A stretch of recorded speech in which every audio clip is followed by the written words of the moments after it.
I'm Jeff Charcot. Kelly Kurtz. And our business is Simply Well Seniors, and we help seniors navigate the journey to the next place they call home. We have a new venue this year. Here we are at 77 Hall Road in Leominster. Hall Street. Hall Street. Same thing, but yeah. Leominster United Methodist Church, so we're thrilled to be here. It's good space, and there's bathrooms down the hallway on the right.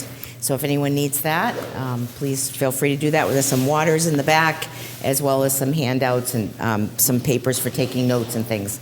So you might want to grab one of those clipboards with the information. There's also some pens back there too, so help yourself. So the format, if you've been with us before, you kind of know how this goes. We go through a few slides. We have some guest speakers, some excellent guest speakers this morning talking about nutrition and eating for one or two on a budget. And so we're going to hold some questions till the end, and we'll have more of a conversation at the end so we can get through this, because we're running a little bit late. So that was the housekeeping part of it. That was the housekeeping. Okay. Yeah. All right. Again, Simply Well Seniors, this is what we do. Like I said, help seniors navigate the journey to the next place they call home, from cleaning out to closing. If you want to just walk away and leave it to us, we'll take care of it. We prefer you clean out the fridge, but helping with downsizing, decluttering, and organizing. We coordinate with vendors, estate liquidators, junk haulers, interior and exterior repairs, painters, those types of folks. We coordinate also with move management. If a client needs that, we're meeting with someone coming up next week that has asked us to assist them with that, right down to hanging their clothes up into the closet. That's the concierge type of service that we offer. And then the sale of the real estate. And that's the putting that piece in is very important. It doesn't have to be the most important thing, though. The most important thing is the client and what are their goals and what is their schedule, and the property will sell, right? Right. It never has not sold, so it always will. So that's how we differentiate ourselves a little bit. So today we're talking about nutrition. And before we lead into cooking and eating for one or two, we wanted to talk a little bit about, have a baseline talking about why are we bringing this subject today. So it's not just about eating and ordering a pizza or ordering Chinese food. It's about nourishment and nutrition. So this is an issue for the older generation more and more. So malnutrition can include undernutrition or overnutrition. Undernutrition obviously happens when a person doesn't eat enough food. They may lose weight, have health problems. People who have severe illness may also have extreme weight or muscle loss. It's not only about the food you're eating, about the nutrients that are in that food. What's it doing for your body? On the flip side, the overnutrition can happen when a person decreases physical activity but eats as much as they used to. Just eat supper, then sit on the couch, maybe, or carrying or just extra eating poor quality food too. You can have a lot of calories, but not nutrient dense. So right. So, but there's both sides of this.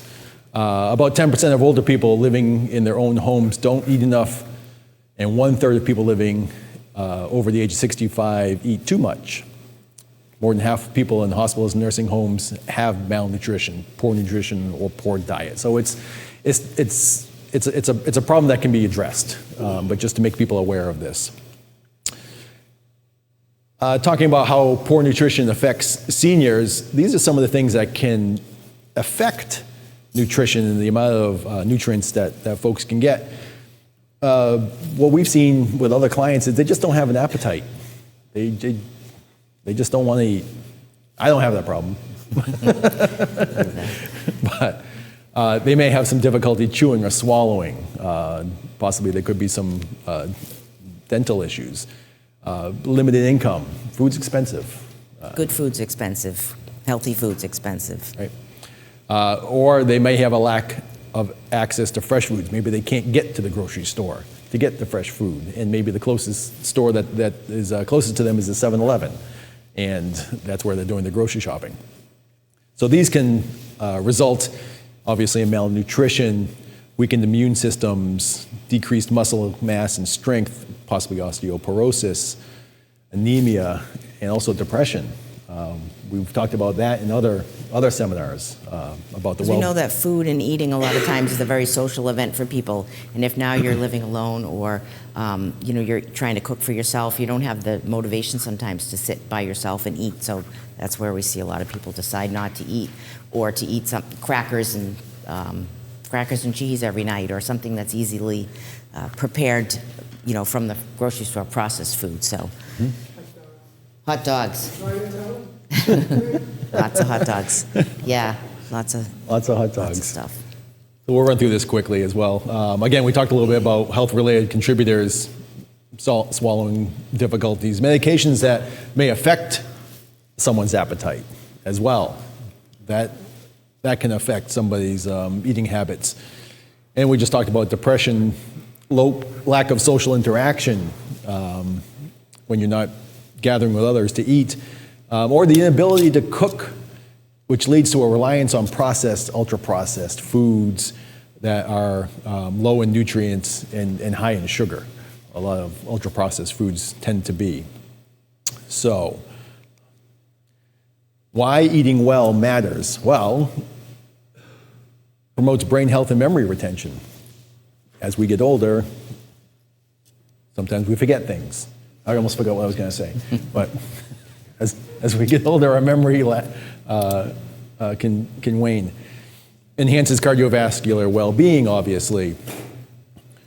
Aids in the preserving bone density and strength. You have a good nutrient-rich diet, you're gonna do well for your body.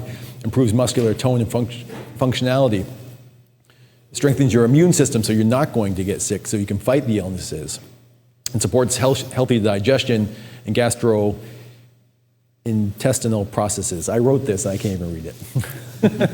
That's why we have a great panel to talk a little bit more about some of these things today. So we'll get right to it. So we have two panelists, and the first I'd like to introduce Michelle McMurtry. She is a registered dietitian with a nutrition specialist group, and Kelly has a little bio. Yes, okay, so I want to welcome Michelle from Florida. She's a registered dietitian, as Jeff said, with over 25 years experience. She has a bachelor's degree in food and nutrition from Framingham State. Her expertise is in pediatrics, geriatrics, bariatric surgery, weight management, but most recently working with chronic kidney disease. So that's really where her expertise has taken her most recently. She became certified as a renal nutrition specialist in 2017 to better care for people with renal disease. Michelle's passion, she believes food nourishes both the body and the soul. She enjoys exploring food traditions across cultures and understanding their emotional and personal significance. And she values the universal role that food plays in connecting people, families, and communities. Michelle believes that eating healthy doesn't need to be about what you can't eat, but it's about what you can eat. So welcome, Michelle. All right, and next up we have Richard Rogers. He is from Heart to Home Meals. Richard is a dedicated professional with a passion for improving lives, you can have a seat right there, of seniors. He's a field marketing representative for Heart to Home Meals, and he plays a crucial role in ensuring that homebound individuals receive nutritious meals and the essential support they need. Richard is a skilled communicator and relationship builder. He's adept at collaborating with community partners and advocating for the needs of seniors. Richard's commitment to providing high-quality services and enhancing the well-being of older adults make him an asset to the community. All right, so welcome, Richard. Yes, it should be on. Okay. Perfect. So thank you so much for being here. Yeah. It's a little colder here than Florida. The Orlando. Yeah. So yeah, your blood does get a little thinner. I moved up here from Venice 5 years ago, so it's a little colder. Yeah. But glad to be here. Great. So we have a few questions. We sent you the questions so you can prepare the answers. We're not going to ask any of those questions right now. I'm getting my homework. No, actually, So just the basic format like we do every time. It's just kind of conversational in that, we're going to find out a little bit about their expertise and some things that we think are important to seniors. So they're going to elaborate on some of that. And as Jeff said, we'll try to hold the questions till the end just so we can get through the things that we really want them to share with you. But jot anything down that you have, and they'll be able to stick around a little bit after to answer those, or available by email, or we'll give you their contact information if you have specific things related to your individual situation. All right, you want me to start? Go right ahead. Okay, so Michelle, we're going to start with you. What inspired you really to become a dietitian? Thinking way back. It was always about the food first. There's those dietitians that love the science behind it. I think I was the one about, I wanted to do something that involved some kind of food. At first I wanted to be a chef or something, and someone said, no, you don't want that because that's about hours. You don't want to be working at night in a restaurant, you want to do something with nutrition. And I did like to, try to nourish myself better. I was always trying to, the perfect weight or whatever. So, there was that. That's when I grew up in the, 70s, 80s. We were always trying to fit into a smaller size, So there was always that, always looking at calories.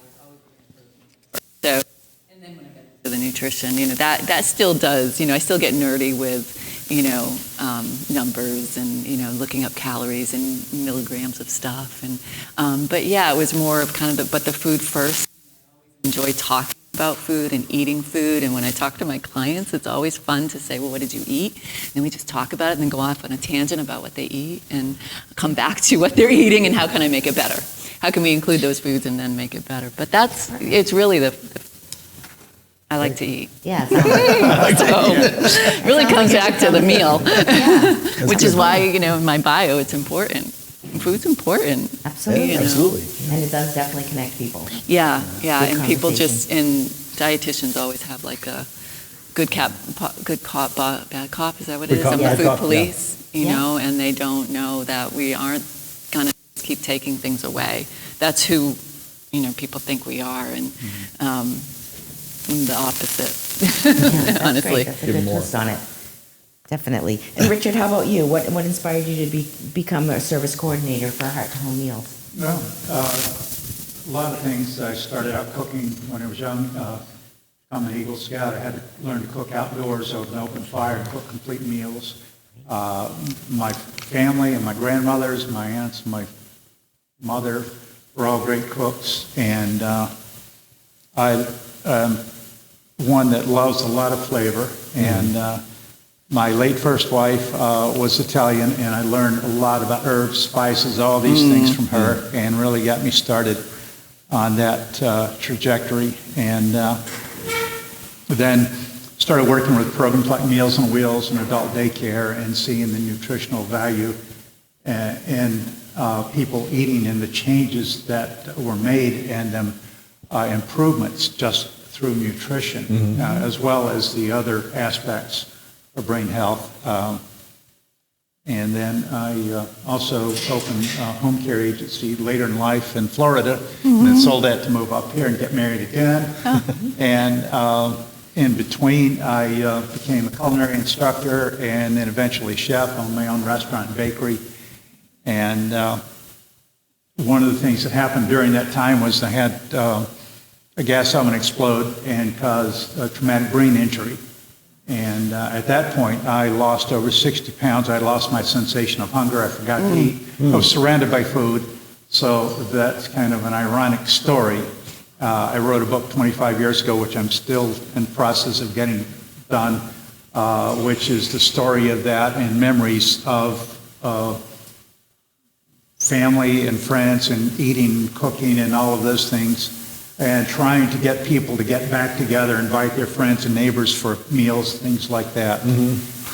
And the second part of the book is about how I adapted to cooking in my own restaurant without a memory. And so I have the second half of the book about where you can give you instructions on cooking meals and putting them together, that type of thing.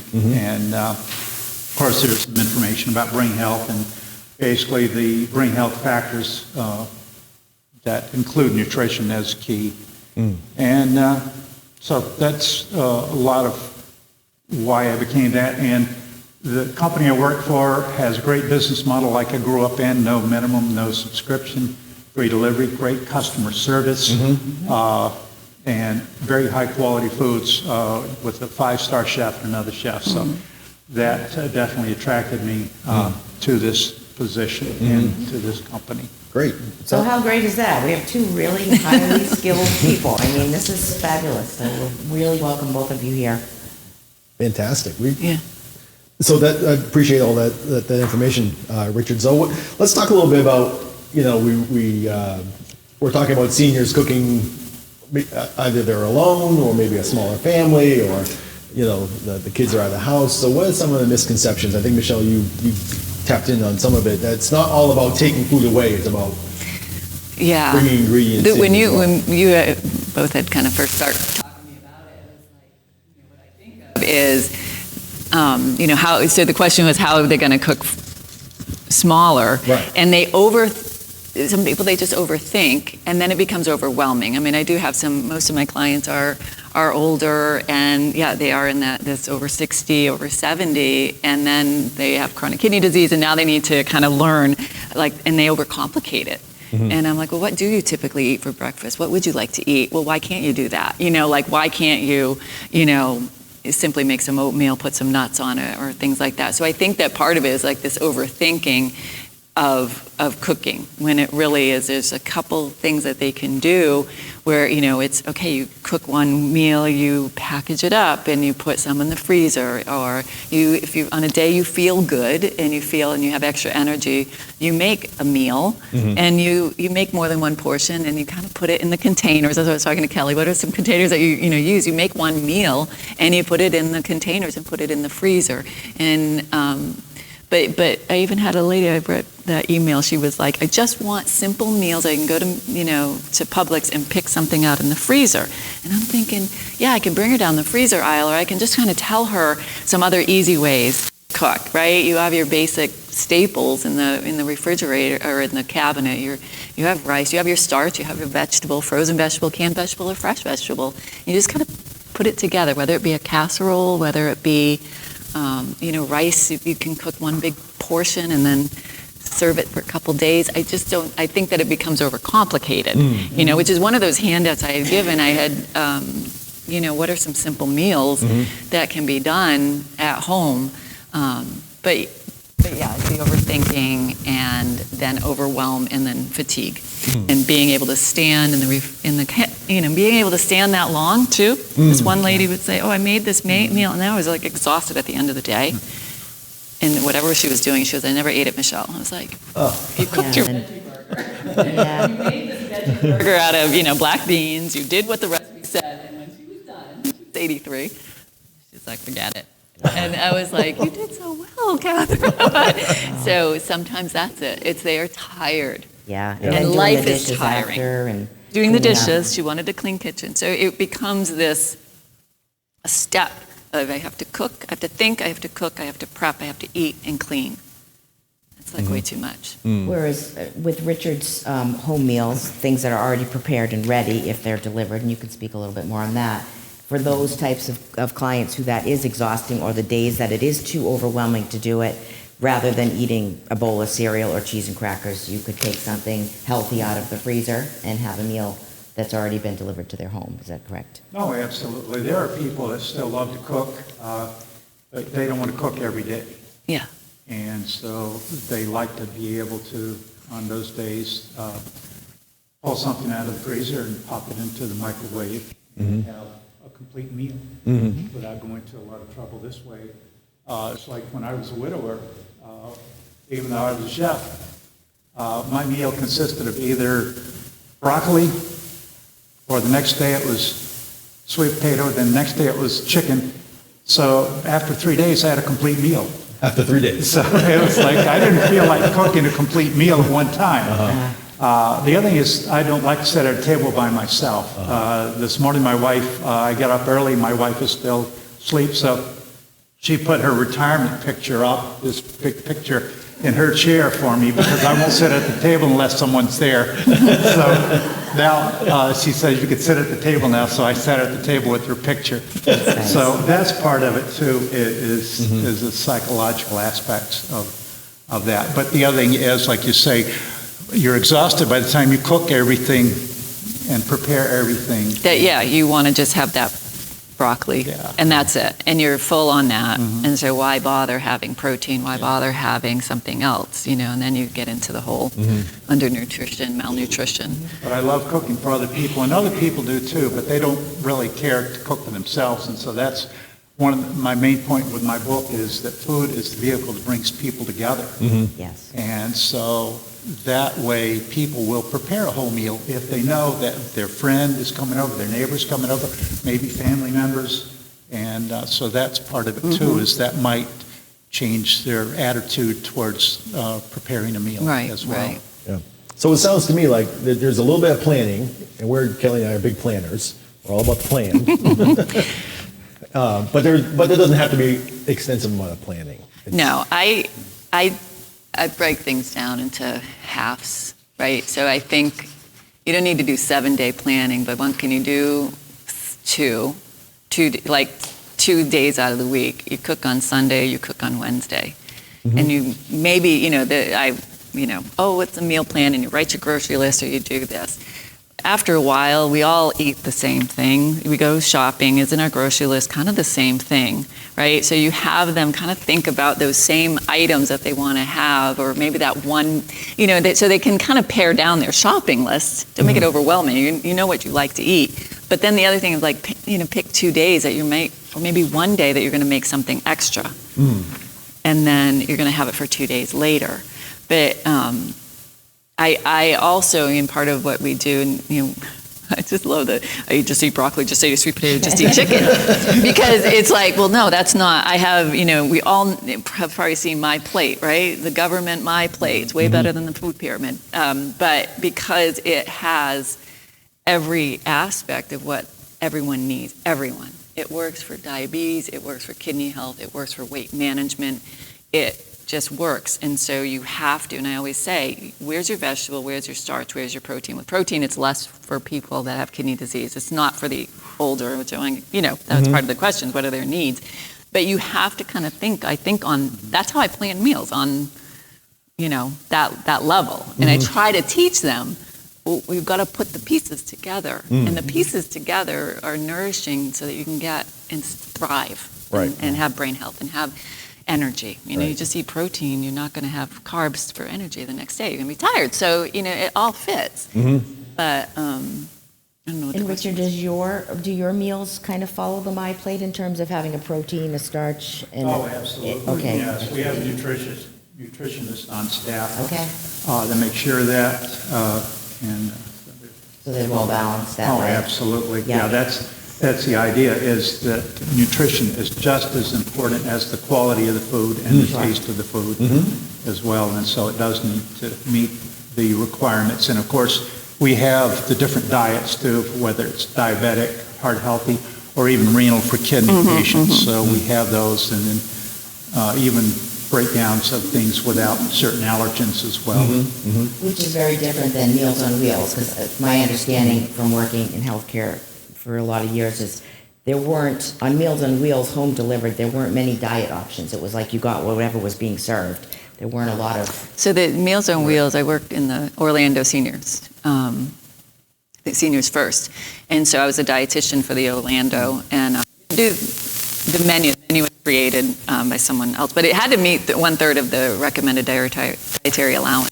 It was had to meet 1/3 of their fiber. The sodium needed to be under a certain amount, protein needed to be a certain amount. And so it had to meet like 1/3, because it's really considered one of their 3 meals a day. And so, fiber was one of the ones, people are like, I am so sick of whole wheat bread, and if I get beans anymore, but I'm like, you know what? You need your beans, and you need your whole wheat bread, and milk. They're like, I don't drink the milk. I'm like, no, you need the milk, and you need the protein, you need the calcium. And so, but that's what Meals on Wheels is. And so, and then of course it needs to be shelf last, 8 hours hot, and so sometimes the quality of the food the menu needed to be created to get to them at good quality, which is hard to do, But so it's a third of that. So there is no renal, there's no diabetic, and all of that. Extra options for people with specific needs. Yeah. Now yours are all single serve meals. They're not like you wouldn't buy a lasagna size if you had a family of 2 or 3. It's all single. Right. Okay. I wanted to address the Meals on Wheels program. I was a director almost 50 years ago when, back in the dark ages. They've improved somewhat since then. But still, our food came from a hospital, and you're talking about thousands of meals a day in a hospital, and we had pennies on the dollar to spend for that. And so it was very difficult to get a really good selection of meals like we have with this. But there are some key things about Meals on Wheels that are very important. One, people that need a daily check-in, Meals on Wheels is great for that. People who can't even use a microwave, it's good for them because it gives them a hot meal. So Meals on Wheels is vital to many people in America. And although we work with insurance programs and senior care options and One Care for younger people, still there are many people that don't fall under those programs. And so this way, Meals on Wheels has more availability too, so that people are not left out. And that's key, is that everyone is included in getting proper nutrition. And so Meals on Wheels is vital. We supplement them with some programs that don't have weekend frozen meals and things like that.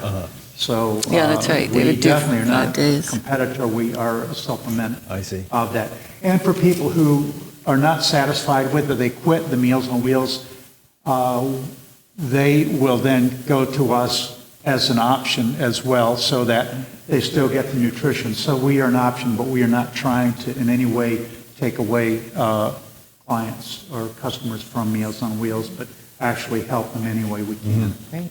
Yeah, those are great points. It's an important program. So I want to talk a little bit about, like we talk about planning and preparation, and can we talk a little bit about some essential tips for creating that shopping list that we're talking about, but part of it is shopping on a budget as well. Shopping on a budget. Was this in my questions? Hey, was it down there? Hold on. Meal planning. Oh, okay. So I just think, how can you get away from the more processed frozen foods if you don't have the equipment and the tools or the food in the house, right? So you have to kind of have like a pantry or basics, right? You need some basics, and the basics are going to be, what is your starch going to be? Is it going to be rice, pasta, bread, tortilla shells? So you need some kind of, shopping list of, having some, and then, where's your protein? Is it going to be like canned tuna? Canned beans are another great, protein for them. But it really needs to be kind of, if you want them to get away from processed foods, you do need to have somewhat of staples in the kitchen that you can create those foods from, right? And I was even watching this other dietitian. She took a hamburger helper meal and made that healthy, right? And so she took the hamburger helper, but then she added some frozen vegetable with it, added less of that seasoning packet, half of it, threw some cream in there, and it was basically hamburger helper, but ramped up better, right? And so sometimes you can combine, what do you have, and how can we just make it a little bit better? Again, it's that my plate. Okay, you got your veggies. What are you going to have? No, you're not going to go and get a bag of spinach, but you can get some frozen can. It's as nutritious as the fresh. Okay. It's not, awful, right? We kind of all think of, we have to be healthy. Well, you know what? You have to pick and choose your battles if you're going to get, what you need. And, same with the protein. Purdue, those little chicken, sliced, pre-done, cooked chicken. People may say, oh, they're high in sodium. You know what? if it's one of the 2 meals you're eating a day, guaranteed you're not going over in your sodium just because you had this packaged chicken. And I think that when I see a lot of the clientele that I see who are scared to death of their kidneys, and my doctor said low sodium, my doctor said no carbs, now what do I eat? And then at the end of the day, they're eating 600 calories and nothing else. And I was like, why are we doing this? Why are we even talking about restricting the Purdue chicken? You have plenty of room in your diet to expand and to say, okay, enough of the noise. What can you eat? And, and I think that's it. I think they overcomplicate it where it's like, you want some chicken, just get the Purdue chicken. Yeah. How much are you really going to eat that's going to impair your health? And it's not impairing it, it's actually better because not eating is impairing your health more than this little high sodium chicken. And so, it's kind of finding those easy staples for them to put the meals together and bulk cooking. Bulk cooking. And that, go back to how I prepare. I cook on Sunday for Monday and Tuesday and possibly Wednesday. By Thursday, Friday, it's rough. But the beginning of the week, we're doing pretty good. Thursday, Friday's rough. You cook on Sunday and then... No. Yeah. Right. And so there's got to be a few meals which are part of, what I had included in the handout and in the recipe. It's like roasting vegetables, to have, with the meals. It's taking a baked potato, which is one of the ones on the handouts. It's, a baked potato meal, right? Everyone can, bake a potato. Yes, maybe you could bought the canned chili. Maybe you just bought some beans and cheese on it, so... I don't know, it depends on their cooking level and, really where that senior is, health-wise. But there's, easier ways than going through the lean cuisine, Hungry Man, We've had some good luck with just using crock pots at home and putting baked potatoes or sweet potatoes in the crock pot. And you just rinse them off, put them in, and 3 or 4 hours later, they're perfect. And we've used them to make a shepherd's pie with or just to have them as a side dish. And I like your idea of the sheet pans because those are things you can put some frozen broccoli or cauliflower, cut up a potato, some other vegetables, Brussels sprouts, and have them for the week. And it is easy. And then when you don't feel like doing a lot of cooking, you've already got those left over. And then maybe pair it with the Purdue chicken strips. Yeah. And there you go. You've got something healthy. Roasted carrots, delicious. Yeah. Those kind of things, right? We've been more conscious lately about ingredients and what is in our food. It takes a lot longer to shop because we're reading labels and those kind of things, but not to be completely over there. But you can find good food in the grocery store. It's not, you don't have to always go to the lean cuisine. No. Maybe you can speak more on that too, because you're the chef. In my restaurant, I had no deep fryer.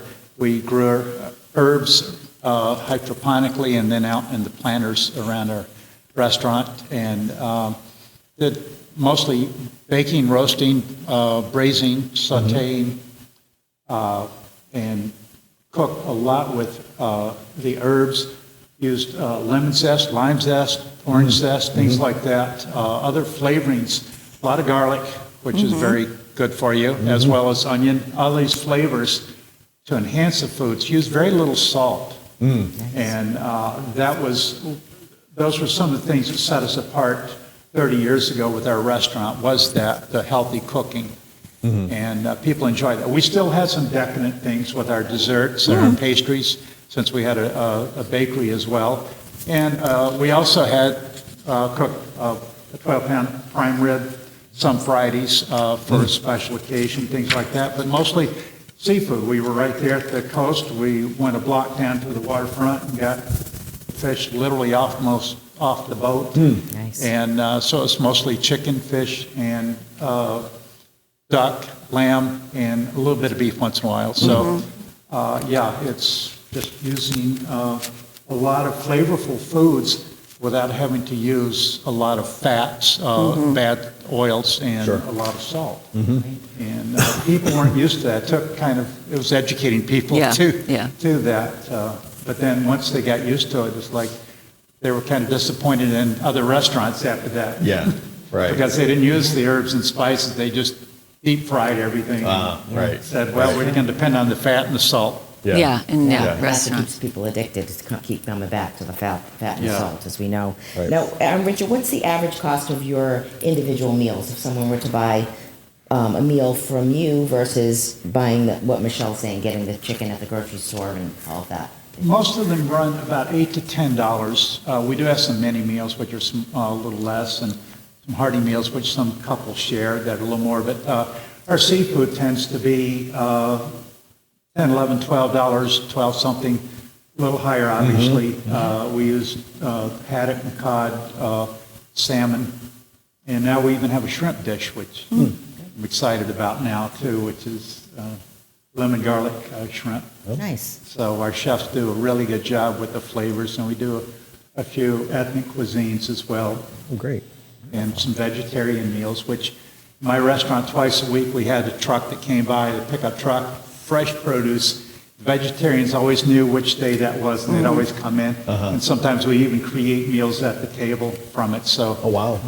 Yeah. we're trying to get our chefs to do more vegetarian meals as well. And so I do recommend that, but obviously beans and quinoa and things like that are some proteins that you can get instead of the meats as well, as you know. So it's just making a variety, because we as seniors, we've eaten so long that we're getting bored with food.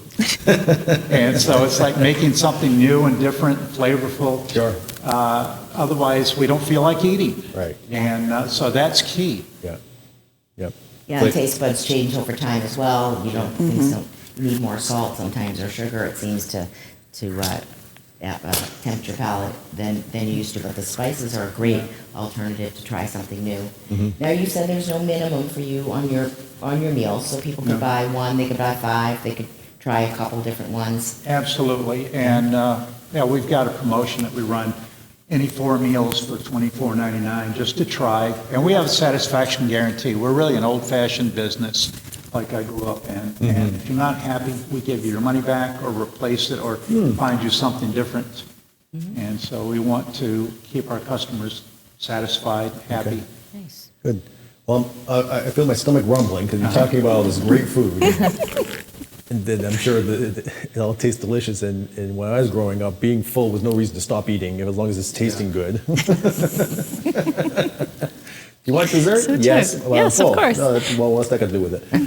Anyway, we talked about protein. So we talked about fish and lamb and those kind of things, and kind of leads me into the next question, Michelle, about some other protein sources that seniors can incorporate. We know beans. Yeah, so, the average, I was kind of prepping for this, I kind of went on to, so just to see what the average senior eats, so of course there's always these studies. This is where I get nerdy with the dietitian stuff, because I just want to see, what do the studies show? Studies show, honestly, that one of them on a scale of 0 to 100, the health of a senior, this is someone over 60, close to you. But someone over 60, it's a 63%. Like their health of their diet really is not. It's okay. And nutritionally, the recommendation is for them to get, like, 6 ounces of protein, and everyone is falling under. Everyone's falling under for protein. Women, everyone's falling under for fiber. And I know I don't want to get too much into fiber, but why fiber is very important. We need 28 to 38 grams of fiber a day. A man needs 38 grams. They get an average of like 10. Why do they get 10? Well, they're not eating fruits and vegetables. I don't want to keep going on fruits and vegetables, but the beans and the high fiber, and that is needed when you're older too. It just, everyone needs fiber. We could leave it there. So it does. The nutrient needs, their calorie needs are less, but their nutrient needs are greater. So they need more vitamin D. You need more protein compared to someone that's younger. And so they're already just kind of falling below. So that's why it's okay. The quality of their food needs to be good. Not so much the extra calories, but the quality of it. Because they without enough protein, where do you think your body's getting it from? It's going to break down your muscle, and you already lose muscle. Every day we are older. It just kind of, by the time you're 70, it's just like, and then they become weak and frail. And so then there's where the malnutrition diagnosis comes in, and that's where half the people I see are at risk, or I could clinically diagnose them with malnutrition. Did they lose, 5% of their body weight, or, did they lose their weight? Have they lost weight but not been able to regain to their normal weight? And these things are, they eat 1 or 2 meals a day. So, protein, hydration.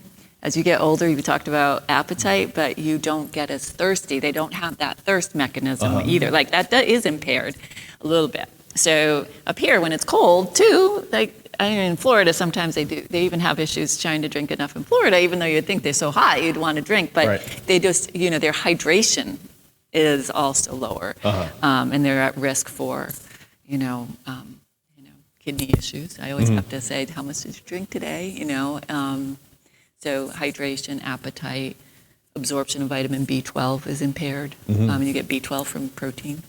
Oh, I see. I know we see a lot when I was working as an OT with people that were afraid to have to get up many times at night to go to the bathroom. So they would really limit their fluid intake after sometimes 3 o'clock in the afternoon and go really long spurts of not drinking. And so we'd find a lot of dehydration, even if it was mild, but it was just an underlying factor with people being worried more about the bathroom. So, I definitely see that. Now, what does the role of calcium play? I know we hear a lot about osteoporosis in older adults and falling and fractures. What's really good sources of calcium, or is that still a real important mineral? I mean, their needs for vitamin D are greater. You need vitamin D to absorb the calcium. And so they are greater. And also, where do we get vitamin D is from the sunlight. We get it from, other foods, but a lot from the sunlight. And as we get older, our absorption is actually less, right? So we're getting, most people, I think probably 90% of us sitting in this room are probably vitamin D deficient. I mean, my kids were vitamin D deficient. They were in Florida. I'll go figure. But your vitamin D, you can get that checked at your doctor. And honestly, vitamin D, I would, have your doctor just recommend an oral supplement, vitamin D2 or something like that, which is absorbable. But you need the vitamin D so that you can absorb the calcium, so that you can keep the calcium in where it is in your bone, right? That's where we store calcium. And when our body needs it, and if it doesn't get it from the diet and you can't absorb it from the diet, where do you think you're going to get it? Your bones. And so then it just kind of is this chronic, kind of thing, and other conditions can, that chronic kidney disease causes weak bones. So many things can cause, that issue. But it's, there's just a greater need, and depending on, their age, no one drinks enough milk, no one drinks cheese, and there's sources of it. But you're kind of behind the 8 ball when you get a little bit older, because of that absorption factor that plays into it. So it's like this overall, and so it's a lot of little check boxes, which if you keep hearing the noise, like if you go on the internet and you start scrolling and trying to educate yourself as a senior, God, you could get down a rabbit hole. Right. Yeah. And then they see me and they're like, well, now what?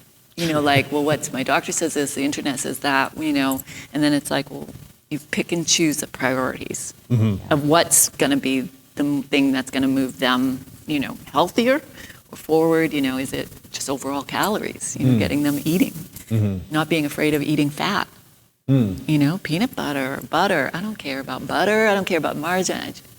It's like, right? Okay, don't get me going. But like olive oil and just fat is good. Fat, most of them are afraid of fat. You need fat for calories. Yeah. It keeps everything together. I think the media has scared everyone off. You listen to so many things. Yeah. Fat's bad. Carbs for a are long bad. time, carbs are bad. Then Yep. So you just don't know really which one to follow. So that's why I think we're saying just try to not overcomplicate it and stick with something. Eat foods you like, that are healthy, that you feel good, that fills you up. Yes. That's balanced. Kind So of when- what's yeah. my plate.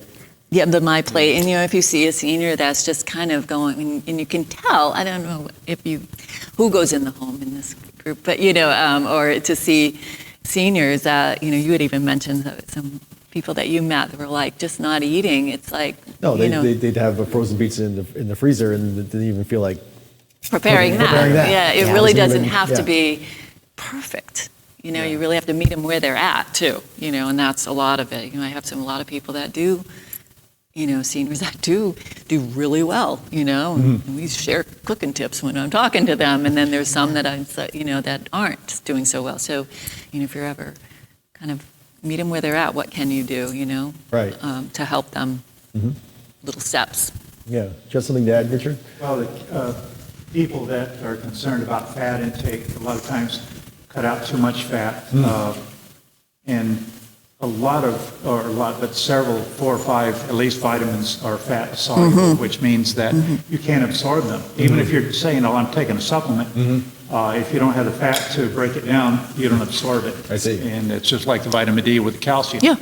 And so it's a system. It's not just one thing or this thing. It has to be a whole system of things, and that's where I went wrong with my diet of eating one thing at a meal, you know. And I knew better, but it's like when you're alone, it's tough. Sure. And that's kind of part of it, is getting people to get together for meals. I'm glad to see all the congregate meals and things like that, where people are getting together. It's just like we saw in adult daycare almost 50 years ago, the change in people because of the socialization as well as the nutrition, all of those things. Tremendous change in people, improvement through that. But it's tough, like I say, for me to sit by myself at a table. And I can understand that. Yeah. And so. Yeah, into like, here I am telling them to make this, you know, meal with three components. And then they're going to be like, yeah, so it's hard, but they have to kind of think, okay, well, you know, what's the alternative or what's in it for them? And you can't, you know, you have to invest in yourself and your health because you're going to, you know, where you're going to be next year, where you're going to be the year after, and all of that. So a lot of times I, you know, have to talk to them saying, well, you know, what do you got to lose? Kind of thing, you know, you do. They have to make that decision of, I just don't feel like eating. Well, if you don't eat, what do you think is going to happen, you know? And if you do, then this is a better outcome than not doing what you, you know? It's so, there's decisions that they need to make because they only have so much energy during the day, too, some people, right? You know, we think about, I mean, all the challenges they have. I had one client, and I had talked to you, she just keeps losing weight. And she had been overweight her whole life. And so then they're like, God, I never thought I'd have to worry about eating, right? Because they've tried to lose weight their whole life. And then all of a sudden, now they're in the stage of the game of being over 80, and she's got chronic kidney disease and all of this. And she has numerous doctor's appointments. And she couldn't make it to any of the days that she had doctor's appointments. She had some GI issues. So she didn't want to have her whole day burden going to the bathroom when she was going to the doctor. So those 2 days, she just didn't eat much.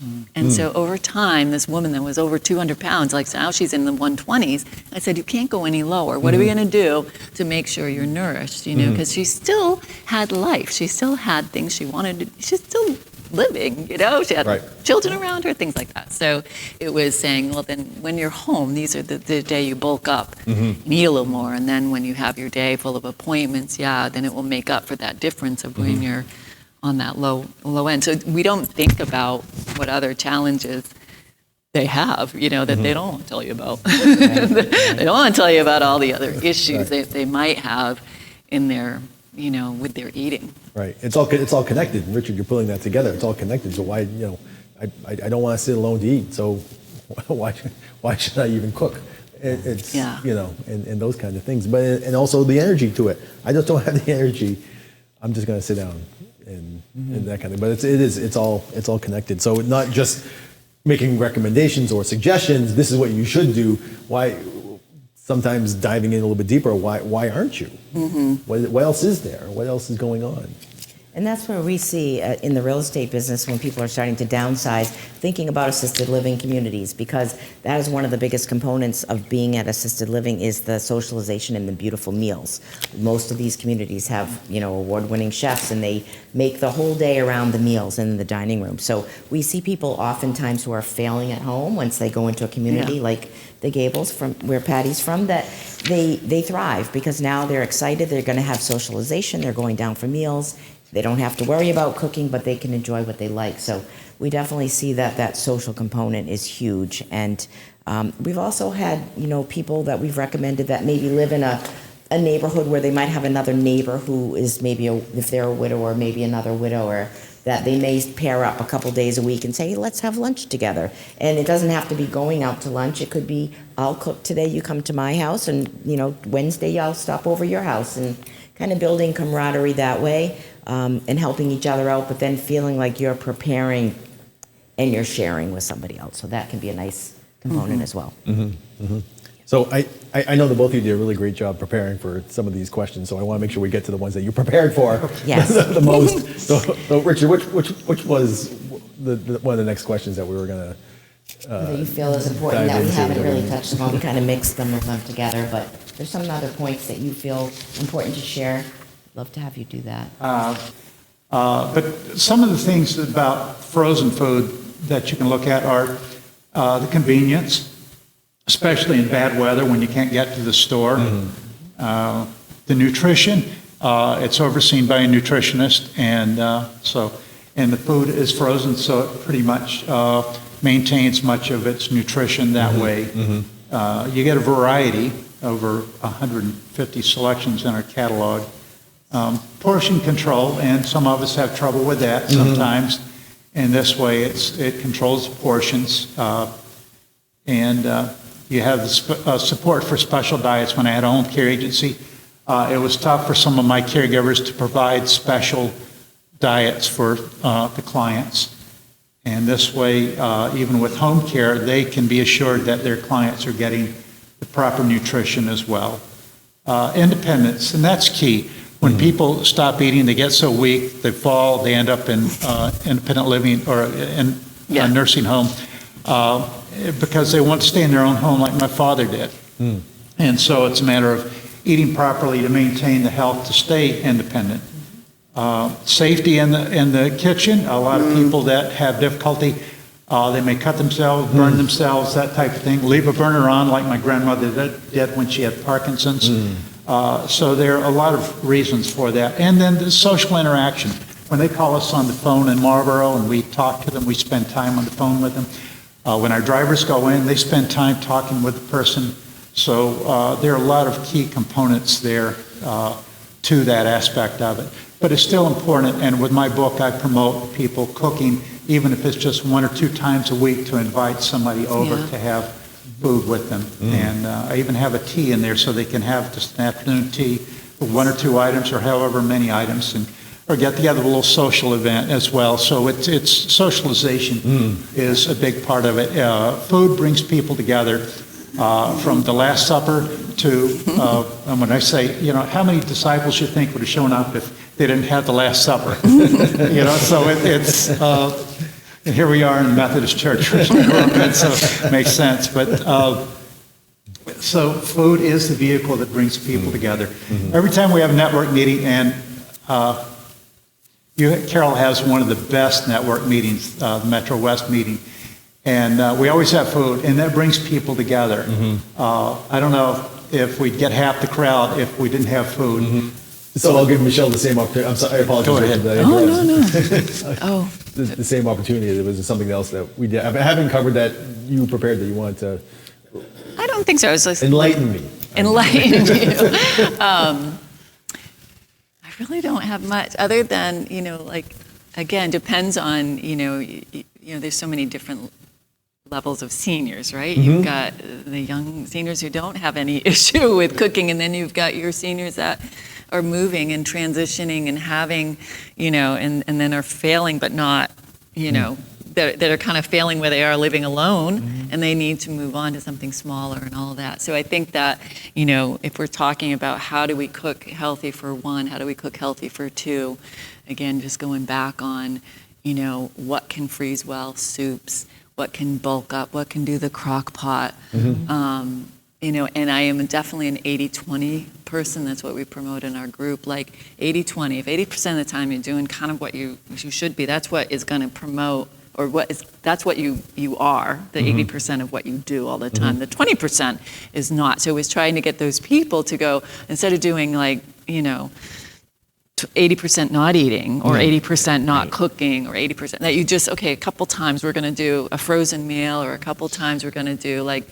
there's nothing wrong with bacon, Carol's like, we're going to just do 20%. We can have bacon, we can have lemon cake, we can have these things, because that 20% is not going to impair or make or, that's what I always say, it's not going to make or break your kidneys. It's not going to make or break anything, but it's that 80% of your life that you do is what is going to help you thrive. Right. So I think that when I try to teach, it's not giving everyone 100%. You don't need to give 100%, right? But if you give 80, you're better off. You're doing okay, right? What is that 1 or 2 meal you can do better, and then the 1 or 2 meal you leave at Publix in the freezer, right? That's what is the difference and what's going to help them. Right.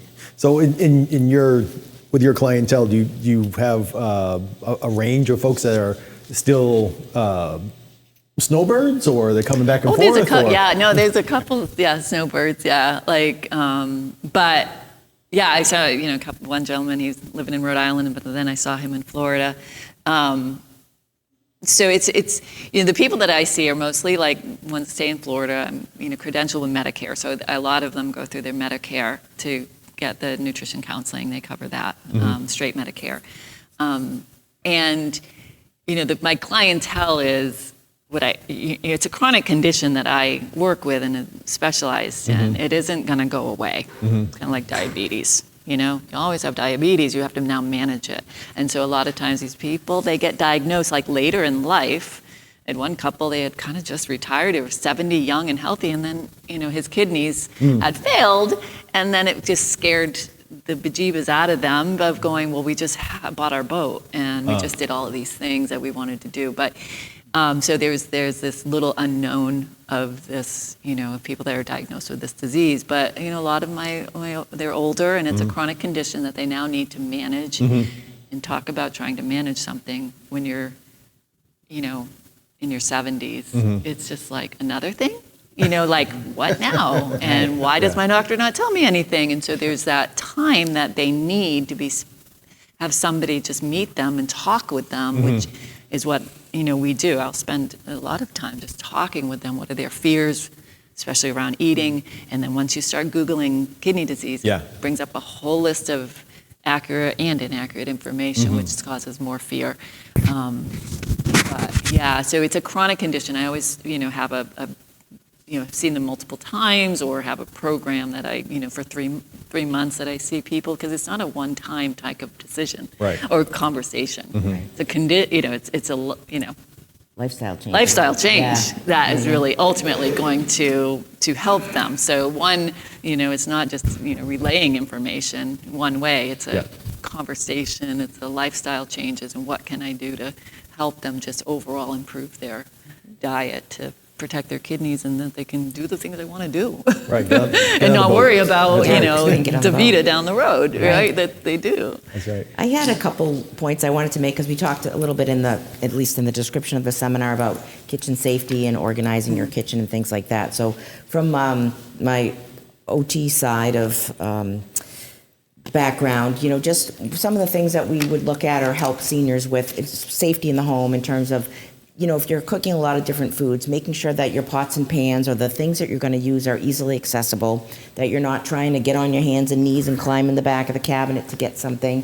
Maybe you only really use 1 or 2 pans on a regular basis, like a small fry pan and a pot for soup or boiling water, things like that. So to have those things easily accessible.